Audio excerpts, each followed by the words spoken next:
doing 5x5. Hearing me good and well and having a great day. Hey, buddy. Yeah, good cat. Good cat. Hopefully you can hear and see me okay, and that you're all happy, healthy, prosperous, living a life of life and liberty, right? And that above all else, I hope you're doing good. And if you're not able to for some reason, I hope you start doing that ASAP. So most importantly, be doing good, right? So, what is the point of the message right now? Is that we are looking at a world with non-rosy colored glasses, aware of the reality of what is happening. And we have to recognize that as great a thing as Bitcoin may be, if you happen to be into it, remember there are far greater issues facing many, many people, and far more than there are already interested in crypto. And we'll get into that in a second, but before we do, let that thought, let that percolate for a moment in your noggin, right? There are real issues that face real people, and those numbers of people vastly outnumber the totality of the number of people who care even one whit about crypto, right? Now, why do I say that?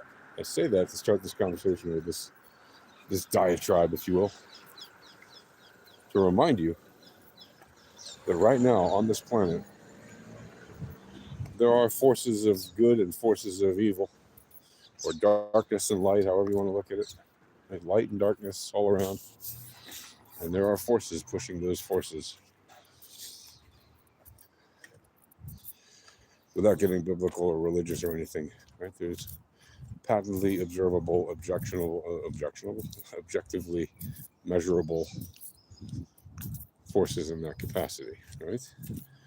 It's visible. You don't have to have a particular relative moral compass or anything like that to see certain things as good and certain things as bad. And people will argue about that as well. Of course, it's relative morality. Yeah, maybe to you it is. I think the vast, overwhelming majority of humanity sees a certain thing, and because we have, emotions, feelings, and facts together in our corporate being, we're able to determine when something is good or evil pretty easily. Now, of course, there are areas where it may not be so clear, examples where it may not be so clear, at least until the further facts are known, and that's what fact finding is all about. Why do I make this long and combobulated introduction to this? Well, you may have heard, for example, I'm in northern Israel at the moment. We have a very tenuous ceasefire between Israel and the Hezbollah at the moment. So, in general, we've had less rocket fire coming over the border from Lebanon into Israel, less missiles, drones, rockets, mortars, whatever else they're shooting. In general, we've had fewer in the last week since the rocket fire ceasefire thing went into effect. But that doesn't mean there's been zero, right? There's been air raid sirens in the north of Israel due to things that they've shot over the border. And there have been violations in Lebanon, and the Lebanese people have said, and the American government has even said, Israel also violated the ceasefire by sending drones over Beirut. Okay, but the Lebanese were the first to violate it when they started, first of all, uh, flooding the zone, literally trying to get back to their houses when they were told specifically don't approach. And you had other ones like where Hezbollah people started, having a firefight with IDF troops, which was a violation, obviously, of the ceasefire. And then, weapons were discovered in churches and mosques, and more tunnels were discovered with more weapons in them. All these other violations that continue to mount up. And then on top of that, you have UNIFIL itself, which is, again, tasked with maintaining, keeping the peace between, right? What a joke. They're supposed to keep the belligerent sides apart. And they're specifically not supposed to let anybody, especially non-combatants, right, people who live in South Lebanon normally, they're not supposed to let them back to their towns and villages if their towns and villages are in the affected areas of the fighting, or where the fighting was. And they've been clearing the path for them instead of keeping them away. So the UNIFIL itself is violating the ceasefire. Shocker, I know, but it's not a shocker, because the UNIFIL, literally works hand in hand with Hezbollah, okay? And they always have. They have for decades. And anybody who's not aware of that is blind to reality. The UNIFIL is a powerless, ridiculous thing, and they just are in the way. And the American and French group or committee that's supposed to observe the ceasefire, well, they can observe all they want. They clearly have not seen the violations by Hezbollah as a real violation. And they haven't said, even though they've maintained, yeah, Israel has the right to, do what it has to do under the ceasefire, they've already started turning around and blaming Israel for flying over Beirut with drones. Why is Israel flying over Beirut with drones? Well, if it's in violation of the ceasefire, then they shouldn't. But if they are doing it, think about what is the reason they might be doing that. They didn't blow up anything in Beirut since the ceasefire went into agreement, like with drones, right? Why are they doing that? I'll give you as long as you need to answer. Right? They're doing it because they want to make sure that Hezbollah is not violating the ceasefire. If Hezbollah is already violating the ceasefire in the area in question, in South Lebanon, what makes you think they're not violating the ceasefire in some other ways in the heart of Beirut, where they have all the, freedom of movement and everything else that they want? Of course they are. So whatever. Is there still a chance that Israel is violating the ceasefire in some way? Yeah, but hey, who broke it first? It was the Lebanese. How do we know that? Because there's footage. There's literally photos taken by independent news organizations like Reuters and all those people. The Arabs love to show and quote. Why? Because they're usually working hand in hand with them. There's pictures and video of young men mostly, but not only, advancing towards the villages and the homes that they abandoned, over the past year at some point, going back as quickly as they could within hours after the ceasefire went into effect, 2 hours later, 3 hours later, just as sunrise was coming up over the Levant and approaching Israeli soldiers and being aggressive and all that. There's literally video footage of it. So the Lebanese have immediately violated the ceasefire. Nobody said anything well, I guess it's back on. Everybody was hoping that it would last. And I said before this thing went into effect, I said, watch. If it goes into effect, it's going to get nibbled away at little by little until it's a useless piece of paper that means nothing. And Israel is going to be told, no, don't respond. Don't go back to war. Don't go back to war. And then they're going to start blaming Israel for things that are being violated without putting the same or more emphasis on those who actually broke it first and those who are actually breaking it more. And the pressure is going to be on Israel to maintain the ceasefire, not on Hezbollah. When it's the other way around, the pressure should be on Hezbollah. In fact, Hezbollah should be dismantled. That's what people have been saying forever. Yes, we want a ceasefire. Yes, we want the firing to cease. But what we really want is we want Hezbollah gone. And that means regime change in Iran, and that means the people of Iran have to do that, because the people of America certainly aren't going to do that, and no other nation is going to do that. The people of Iran have to be sick and tired of their own oppressors and get rid of them and replace those theocratic dictators with, a government that isn't in that way, right? They should replace them with a legitimate democracy or some other form of government that upholds actual justice, and where the people have a voice and they're not oppressed, and where they have freedom and they're not oppressed, right?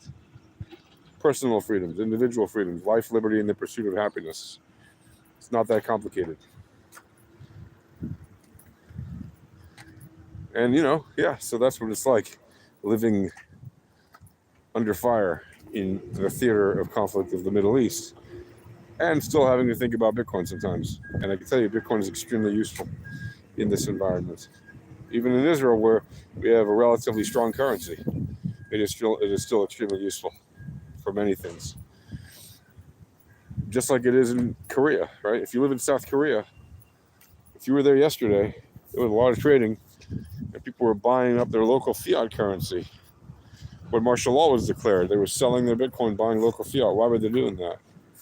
Well, they were stocking up on fiat because they weren't sure how long, their money might be worth anything or whatever, but they wanted to make sure they had as much of it as possible.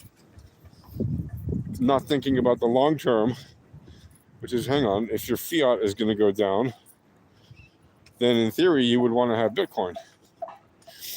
So a lot of people sold Bitcoin in South Korea yesterday, nabbing up as much fiat as they could, killing the KimChi premium, if you will.